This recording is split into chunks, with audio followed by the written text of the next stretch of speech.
Guys, today I'm drinking some homemade lime kombucha. My new flatmate is experimenting with some stuff. So I get to do some taste testing.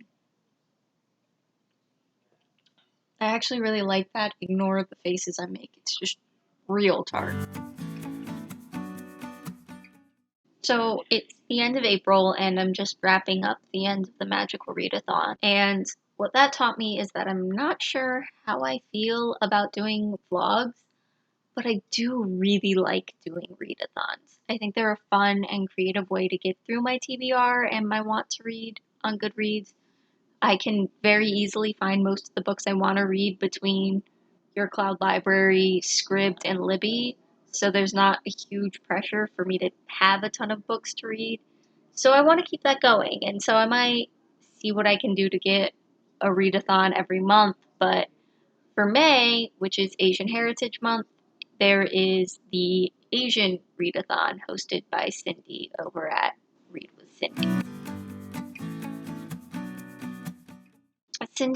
Over at Read with Cindy is just an amazing booktuber. I really enjoy her videos. She's also the only booktuber my partner actually tolerates listening to. He actually likes her as opposed to most of the booktubers I put on.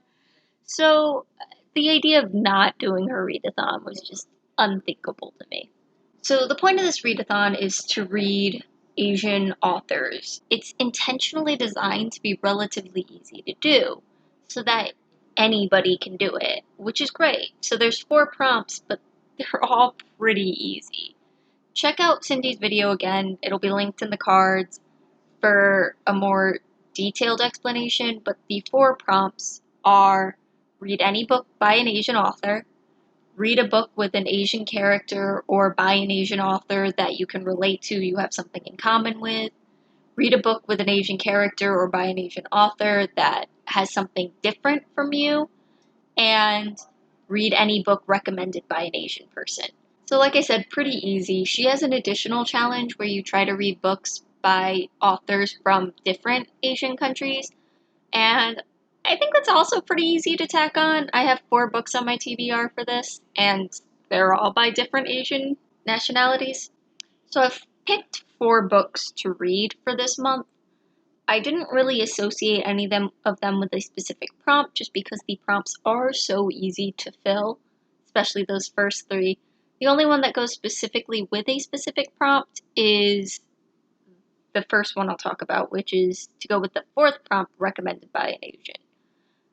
I figure at the end of this, when I do my wrap up, I'll talk about how each of the books fit each of the prompts, and I think I can very easily get all of the books to fit all of the prompts. So to get on to what I'm actually planning on reading this month, the first one to fulfill that 4th prompt, recommended by an Asian, I'm going to read The Boat by Matt Hune. This was recommended by Cindy herself. I have a few friends I could ask for recommendations, but none of my friends know I have a YouTube channel, and this didn't seem the time to tell them.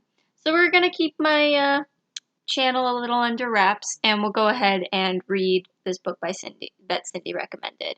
It sounds really interesting. I'm not entirely sure what it's about. It's a digital book. It's told like in multimedia. It's all online. And so that's what interests me about it, is the way this book is written, the way the story is being told. And I think it's about the process of immigrating from Vietnam to the United States. I'm not 100% sure on that. I'll let you know when I get to that book.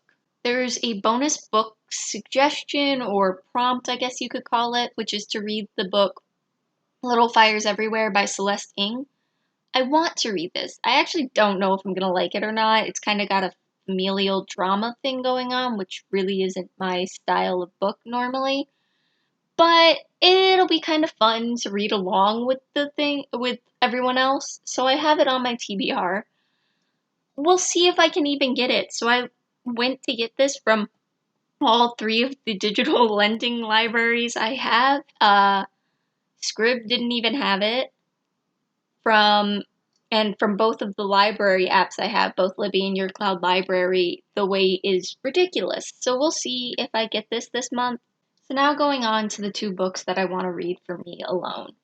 One of them is The Descent of Monsters by J.Y. Yang. I don't even know why I wrapped this and put this on my shelf, because literally from the moment I've done it, I've wanted to read this. I recommend the Tenseret series to literally everyone. Like, you ask me for book recommendations, I don't care what you're asking for, I'm going to recommend this. This was my favorite read of 2019, the two that I actually read, and that's part of the problem. I've only read half the series, and I'm recommending it to so many people. So this was the perfect excuse to take this off my shelves, unwrap it, and read it.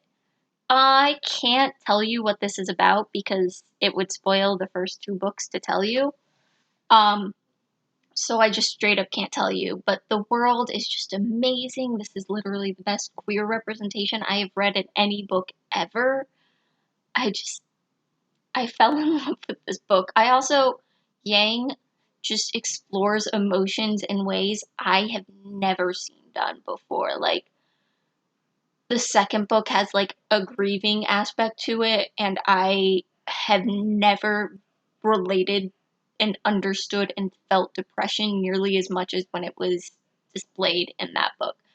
So I love it. It's a series. They're short books. They're each like under 200 pages, and they're so good. But I'm gonna save this one for last because if I pick it up, I'm just gonna go straight on to The Ascent to Godhood, and I'm not supposed to do that. But I love these, and I cannot wait to get back onto the series. And for my fourth book, I'm going to read The Dragon Pearl by Yoon Ha Lee. This is a middle grade or maybe adult or young adult sci-fi novel that's based on some Korean mythology.